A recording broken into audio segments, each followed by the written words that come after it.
Ladies, I have some big news. I have been quietly working behind the scenes to revamp my ebook, 101 Ways to Be a Kick-Ass Stepmom. So years ago, I wrote an ebook with 101 of my top tips and strategies and mindset shifts to thrive as a stepmom. And as time has gone on, some of these tips have felt less relevant, some are no longer aligned, and I have some new strategies in my tool belt. So I decided it was time for an update. As my stepfamily life has evolved, my perspectives and strategies have as well. And the update is ready, and it has more tips. 101 has turned into 120 Ways to Be a Kick-Ass Stepmom, and the ebook is now available. So there are tips on setting boundaries, disengaging, self-care, marriage, your relationship with your stepkids, discipline, conversations that stepmoms need to have, confidence, dealing with the in-laws, dealing with mutual friends with the ex, dealing with a high conflict ex, why your stepfamily won't function like a first family, and more. So you can grab your copy at www.jamiescrimshaw.com/ebook. And if you bought the first version, don't you worry, your updated version is in your library. So grab your copy of the ebook at www.jamiescrimshaw.com/ebook. Enjoy.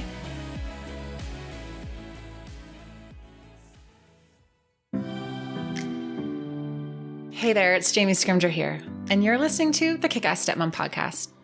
I'm a wife, a mom, a stepmom, a coach, a conversation opener, and a BS caller. 8 years ago, I found myself sitting on the bathroom floor, bawling my eyes out, wondering what the heck I was thinking, marrying a man with 3 kids and an ex-wife. Look, don't get me wrong, I was madly in love, the kids were great, but being a stepmom is, well, it's just complicated. If you know, you know. As a 26-year-old with zero experience in the parenting department, I went to the internet for support.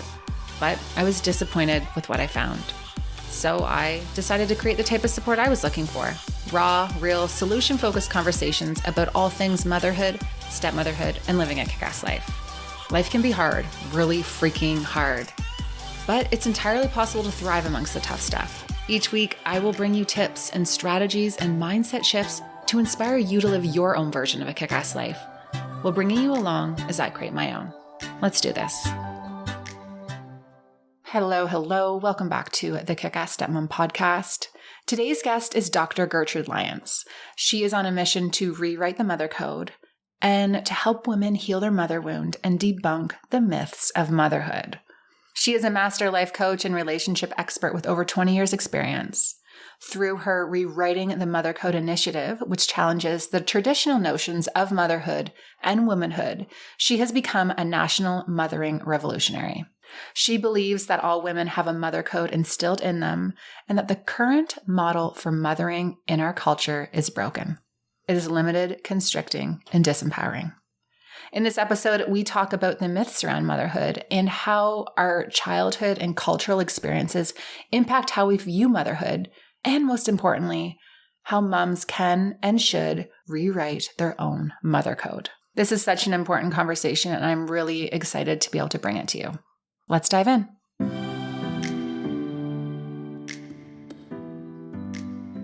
Gertrude, welcome to the podcast. Oh, thank you, Jamie. It's just a thrill and pleasure to be with you today.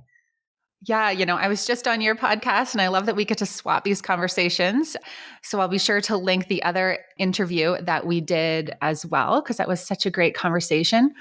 But today I really want to dive into a lot of the work that you specialize in, talking about moms and the myths of motherhood. And it's interesting because I feel like we shouldn't still be talking about this stuff. I feel like the conversation should be changed. Right? But there is still so much guilt for moms. Yeah. So can you share a little bit about the mother code and your work around that? So when you say that all women have a mother code instilled in them, can you share what that means?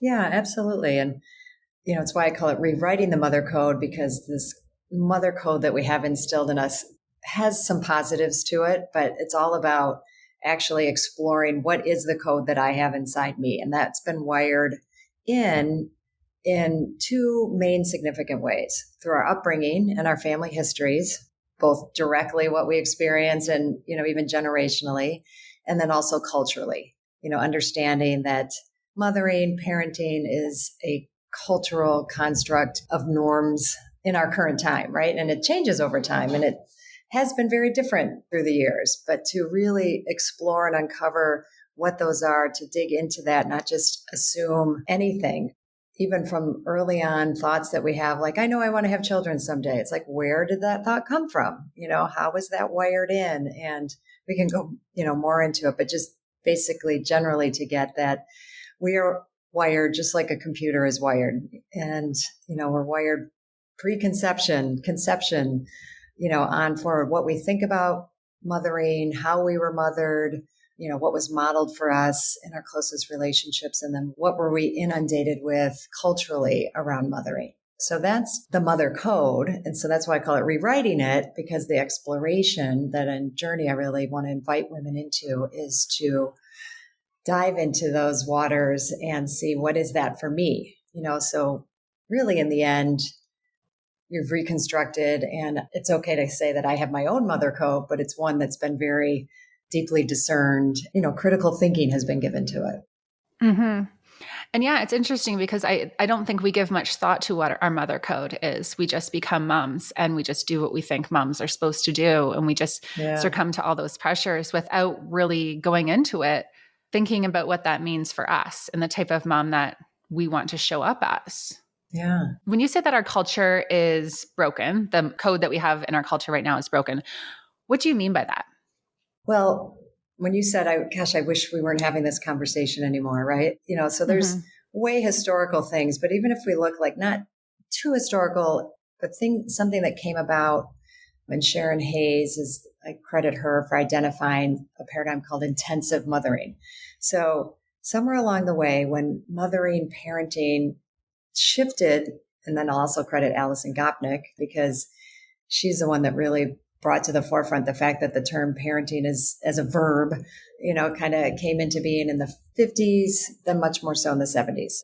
And things preceded that. But if we just name that, so somehow we got to this point where the job of mothering became this total selfless service, turn your life over to the child, your needs fall to the bottom of the list, and everything becomes child-centric, making that distinction between, of course, we want to care for our child, we want to raise that child and whatnot. And Alison Gopnik, made that distinction so that she, in her book, The Carpenter versus the Gardener, or vice versa, where, we've come into this culture now where our job is to make this child, right? And then not only are we supposed to do it perfectly, they're then supposed to become this perfect being that we worked at, and like a carpenter, more we've chiseled into a certain form that reflects well in society, reflects us well, and they're this amazing being, and then she prescribes a more gardener approach where it's like,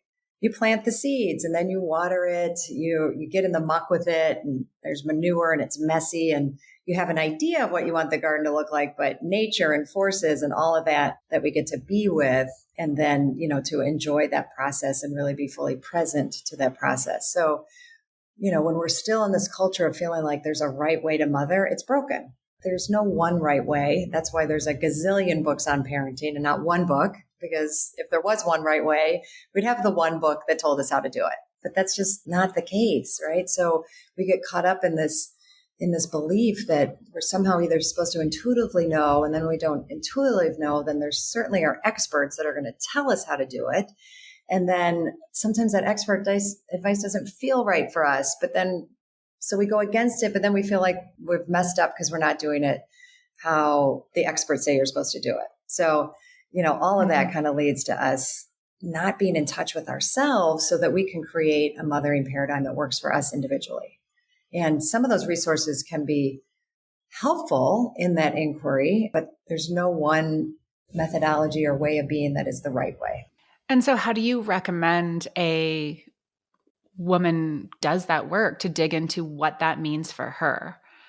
Because in theory, this sounds great, but then you go to pick up and you go to drop off and you see all the moms and they're doing all the things, or then you feel like you want to go to work and then you feel guilty because you're not around for your kid all the time, or you end up yelling, but then you read that moms aren't supposed to yell. So, it's there's just so much out there, right? So, and I understand why moms are feeling guilty, but I just wish that we didn't have the pressures that we still very much have. So if you were to talk to someone about how to decide what their own mother code is and how to do that work, where do they start? So you can decide if you want to start with from your head or from your heart, right? But eventually you'll have to do both of them. Starting from your head, when I was just talking about some research, I think it's really useful and it was enlightening to me. And then the women I do workshops and coaching with, to take them on the journey to look at the history of mothering, to the history of birth, and how that's changed over time, just to get a sense that like, oh my gosh, like what I'm sitting in here now hasn't always been this way. And I can laugh about 100 years ago when they were telling pregnant women not to look at pictures of ugly people because it would upset them while they're pregnant. And, just, we can totally, right? Like laugh at some of the, and be heartbroken at some of them, just, how practices, for millennium, and particularly patriarchal, culture and how that's influenced the mothering paradigm. Mm-hmm. And just to, kind of become a student of mothering. We jump into this job with this belief that it's intuitive and everyone's doing it and I'll just do it like them without kind of doing our research, without doing our homework to kind of see where we stand now. Because all of this, what we want to support women to is to move toward a vision for themselves, right, in their mothering. So this is one aspect of it. What happened in cultures? What do I like about some of what's happened in history? What do I like, don't like about, and identify. We don't have to say right or wrong, just like, what do I like? What do I resonate with about practices, current practices of, the whole continuum of mothering. And, so there's that journey to go on. And then the heart aspect, that's kind of more diving into and doing our personal work around our wiring, right? And that's kind of similar in the investigative process, but can be a lot more, and should be, honestly, a lot more emotional, a lot more. Am I willing to go on a journey that's going to bring up all of my stuff, my unfinished business, and go into those unconscious waters to find out more of my own self-awareness, like who I am, kind of really create a core self so that when I'm in the pickup line and I'm feeling pressure just with what I'm seeing or an interaction that happens, between me and another mom, and is to identify, like, really have the emotional intelligence, which is a skill to build. How accessible are my emotions? To be able to say to myself, like, ouch, what that woman just said, even to another woman or to me, that hurt my feelings, right? Because without that simple, what seems like a simple act, my mind is going to spiral. I'm going to be taken back to some historical moment, of being bullied as a child or criticized by my mother. I mean, I don't mean to make these seem so simplistic, but, I want to give the sense of how this actually can work. And I can, in that moment, identify that. And even if I don't identify it there, even by just responding with the emotion, I'm going to get some semblance of myself back to myself. And then I can say later, oh, this really triggered something. This is some good work for me to do. And I can go on that journey with myself. So some of it's creating it in the moment. I've created a vision for myself out of this study that I've done, historically and with myself, so that then I have some places to go that I've created, right? That I've built for myself. That I said, these are my standards. These are what I value.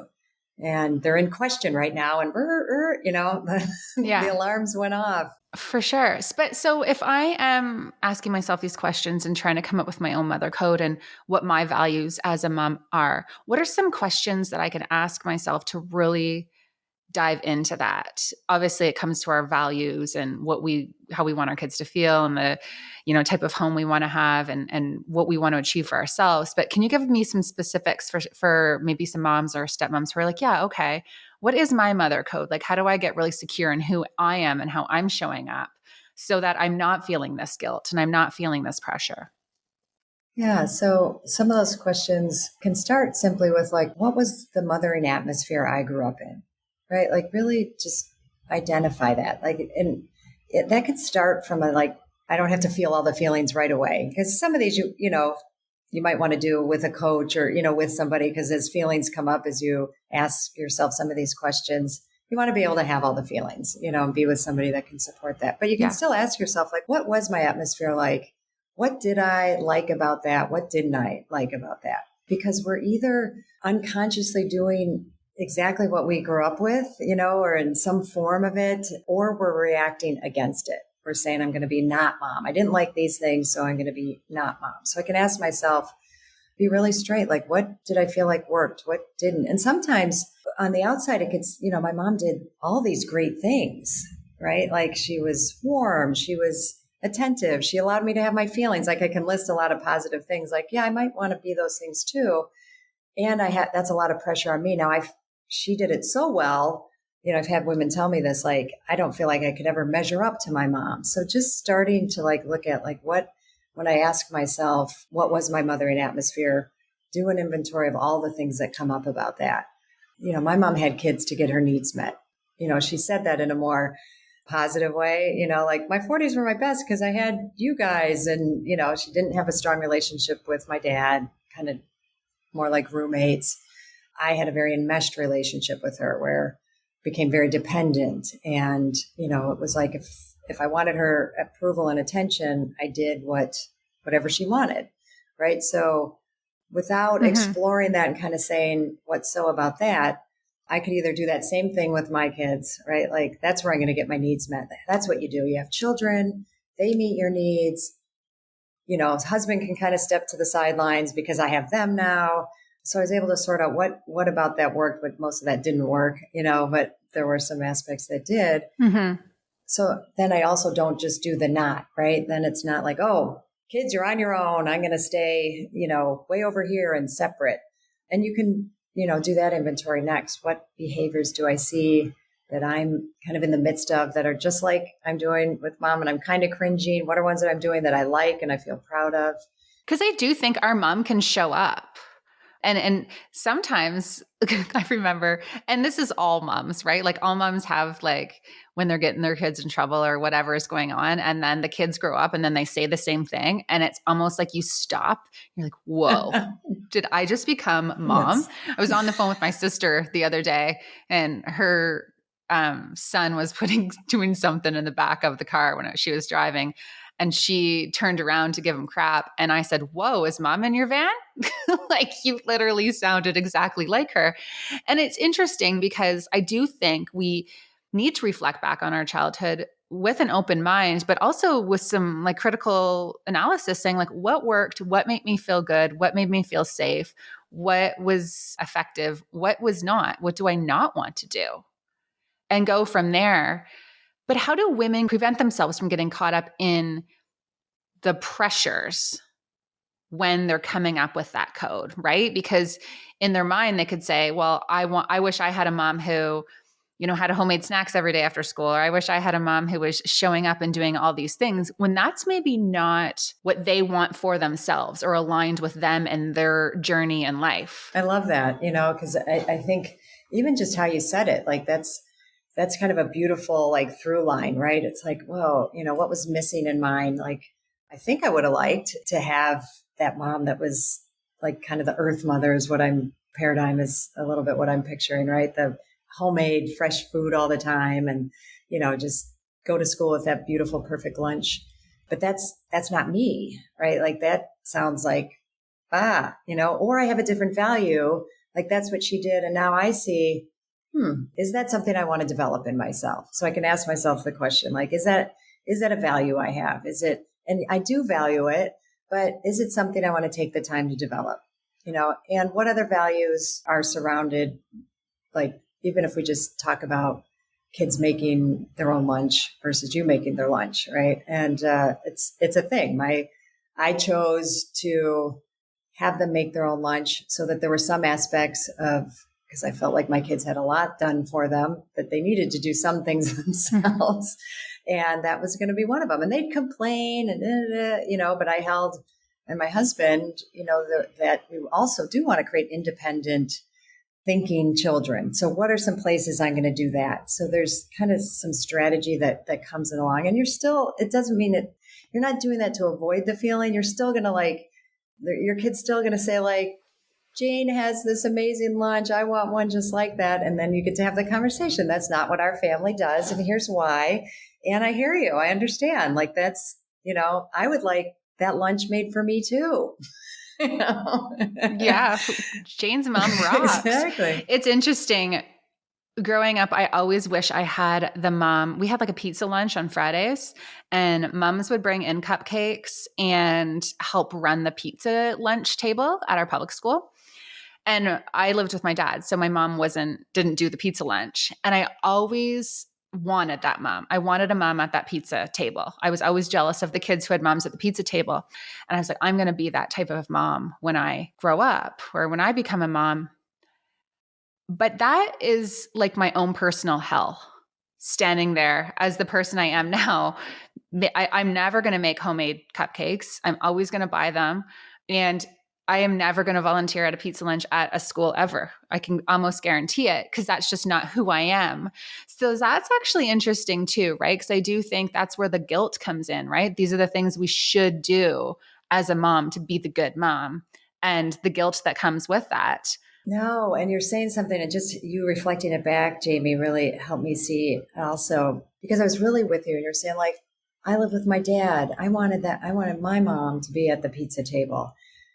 These are two different things. There's like what you should and kind of want to do now and who you are, but then there's also tending to that little girl that didn't have mom at the pizza table. So these are kind of the two sides of it, right? Like there's what do I value and everything, but when something comes up like that I feel guilty about now, and I'm like, I don't want that, but I remember this little girl who wanted that.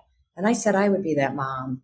That's like a little, inner child wound, right? And, that's a place of healing. Because something that I don't think I made clear or mentioned, like my point or my desire, to have women go on this journey of rewriting their mother code is to have a more fulfilling experience of mothering, one that, isn't tipped in the scales of guilt and all that. But also there's this transformational opportunity. There's this opportunity to grow up with your children. There's this opportunity to heal past wounds. And particularly when you're in the heat of, raising your children, that these triggers, that memory that came up is tender and, something for you to be able to take into your coaching, your work, for yourself.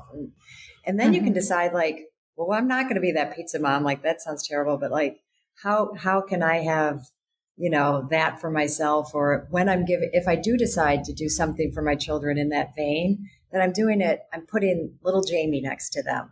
I'm putting myself in the scenario. So I'm also not trying to, just do for them what I didn't get, because some moms will do that. Like you were very clear, like, no, not going to. I feel a little guilty about it, but it's literally not going to. My own personal health would be. I can relate. A huge priority for me over the last year or so has been my sleep. My bedtime routine is something that I'm trying really hard to be deliberate about, because I know that when I get off the screens or read a book or journal and have a hot drink before bed, I sleep way better. I've also learned the difference that great sheets can make.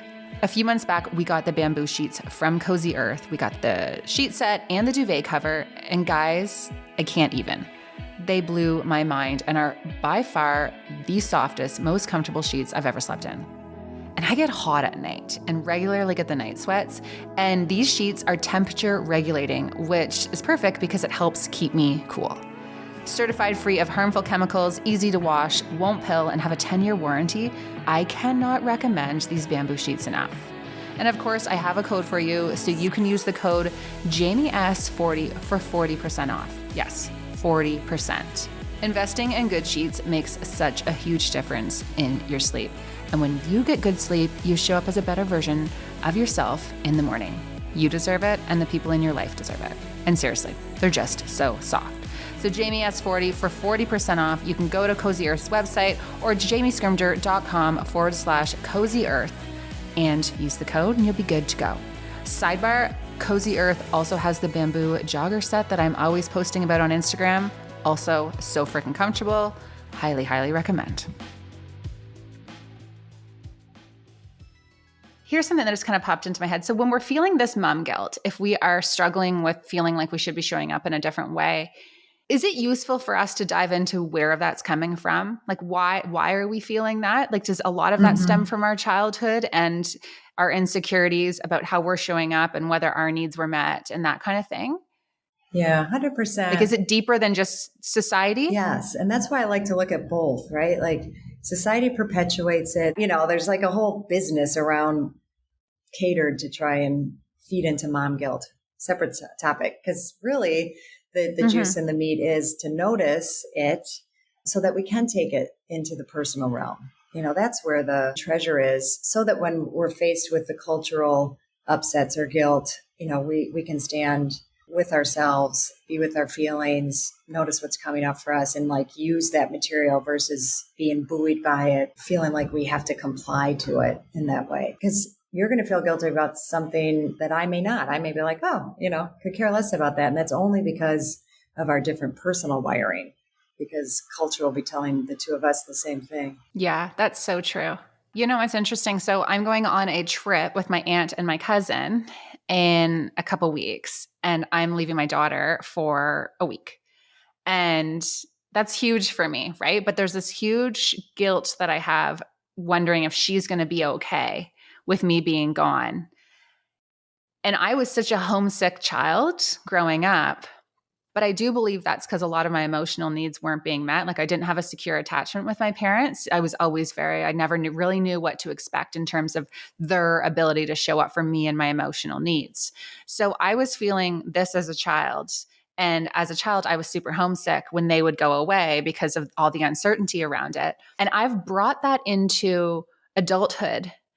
And it's affecting how I show up as a mom. I know facts. My daughter is going to be completely fine. She is with her father. He is totally capable. She has strong attachment. She's secure attachment.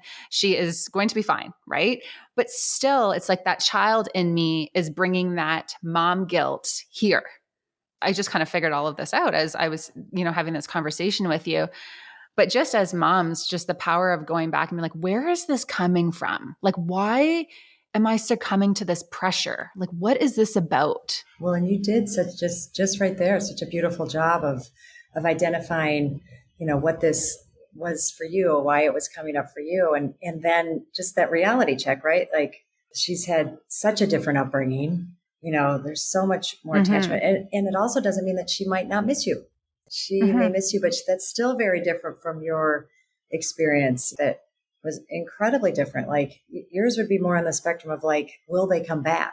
Any number of things, because things have happened that either weren't expected or, were pretty significant and traumatic. So how do we stop? And then how do we stop ourselves from projecting that onto our child? Right. And like assuming she's going to feel that way. The very inkling of her showing a sign, we're like, see, she feels the same way, but it's not. Yeah. The guilt's true. That's right. Right? And that's that breaking that paradigm for you. It's coming up for a reason. And there might be another layer of work for you to do personally on it, but that you'll need to continue to check in, throughout this time with yourself, like with reminders that when that feelings come up, what's actually going on with me in this moment, that I just thought of my daughter who might be missing me right now. Like, oh, I got to call my daughter. She might be missing me. It's like, you just said you're with your aunt and your cousin, right? And you're traveling. Like, yeah, there could be something in the immediate atmosphere that's going on that it just becomes imperative that you talk to your daughter right now. Yeah, it's really interesting. And that goes back to my need to control. I think as moms too, we have a lot of guilt around need to control. And we have this need for our kids to show up and dress a certain way and act a certain way and be a certain way and be the star of this and all of that. And I know for me, as I've like grown into this role as a mom, I've really had to check myself and like my controlling tendencies and like, why is this so important to me? Why am I trying to control this situation for them? And I encourage moms who are struggling with the mom guilt or trying to portray this perfection. Where's that coming from too? That goes back to your childhood. That goes back to the pressures and the trauma and the wounds, or even just the messages you've received from your parents about what a quote unquote good mom is. Totally. Now you have myths of motherhood. Can you share maybe your top 3 myths because you have 14 myths. There's 14. And I will link that for everyone. Yeah. But what are the top myths that you think are really damaging to moms in our society today? They're all geared toward, if you read them all, you'll see like there's shades of truth. They're not just like, oh, these are completely wacky or wrong. It's just we overdo them or overemphasize or think this is like the way. But they generally tend to feed on our fears, our guilt, and kind of how we're supposed to be. But I think one of my top ones is the more a mother tends to the needs of her children first, the better mother she will be. And then there's several kind of in that theme of, if I put my child first, that makes me a good mother. If my husband understands that and he understands that he's now second, and then I'm down the list because maybe I'm working, so then my job comes in there first. But anything that puts the mom and taking care of herself anywhere out of the top spot, I guess, so to speak, is a problem. Because women can understand, most women, that I work with, like, yes, I know I need to take care of myself, but this thought that like I'm taking care of myself first and foremost is still very much in our paradigm of like selfish. Of course, in the extreme, we're not talking about narcissism. We're not talking about, I don't care about you. It's all about me. But I like to use the metaphor of a tree. That core of that tree is me. And if I'm not tending to that core and making it as solid and tended to and nourished as possible, it's gonna be weak, right? So then when the winds of guilt and pressures and things like that, like the less stable that tree is, right? The less it can withstand the pressures, so I believe that one's like literally the core. And then if you're in a relationship or your next kind of closest parental or whatnot relationship with you is the next ring. And then kids are actually out here because you're, number one, you're their model. Number two, the more you're taking care of yourself and mothering yourself, the more mothering you have for others. And we feel that burnout. We feel that, like at our wit's end and what the heck am I doing, all the way to martyrdom, aspects. And I like that, but I think it's so hard for a lot of moms to fully understand that, because they're thinking, well, how can I put my kids towards the bottom of my list of my priorities? Like, why is, my relationship and, myself and all of that, why is that first? And I think sometimes they get kind of messed up in the way they're looking at it, as if it's like, you have to choose one over the other. Right. So it's not like your kid saying, Mom, I need a ride to school. I need you to feed me. And you're like, no, you know what? Mom needs some yoga right now. So unfortunately, I'm not here to meet your needs. That's not what this is about. Like, this is about trying to find that balance. And it's not always that like one over the other. Exactly. But the first thing that's going to fall off a mom's list is herself. Yeah. And it's about making that a priority. It's about saying, no, actually, I'm always going to prioritize self-care and taking that time for me, because I know personally when I'm not taking care of myself and I walk in and there is a sink full of dirty dishes, I'm going to lose my shit on all of the teenagers who haven't figured out how to open the dishwasher. But if I'm feeling good, I'm going to come in and be like, hey guys, like, not cool. We got to get this dishwasher. Can you guys please come up and do that?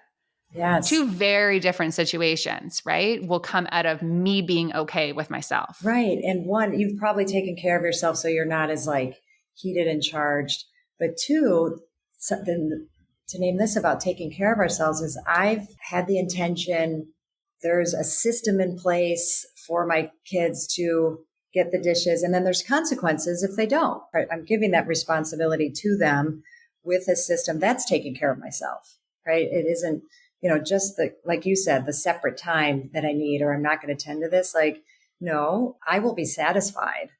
This house will run, because really, if mom's happy, everyone's happy. And we really are the quality control of the home, but it doesn't mean we should do everything. It just means that shit's going to get done, right? And everyone's going to play their part. And if you don't, then, I guess you don't get to do this. Or, there's logical consequences are always the best, but a consequence that has impact. And I always like to make that distinction, punishment versus consequence. Like, they have a choice. They do the thing that we've agreed to, or love me a good natural consequence, right?